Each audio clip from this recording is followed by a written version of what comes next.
بسم اللہ الرحمن الرحیم عن انس رضی اللہ عنہ ان رسول اللہ صلی اللہ علیہ وسلم، حضرت انس رضی اللہ تعالی عنہ سے مروی ہے کہ عقد کے دن رسول صلی اللہ علیہ وسلم نے ایک تلوار پکڑ کر فرمایا، یہ تلوار کون لے گا؟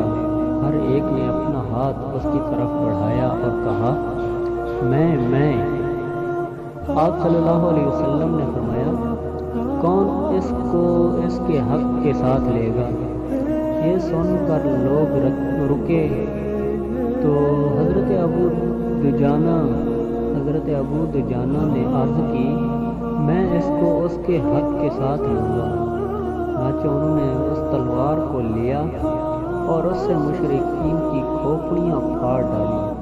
ابو دجانہ کا نام سماک بن خرشہ ہے۔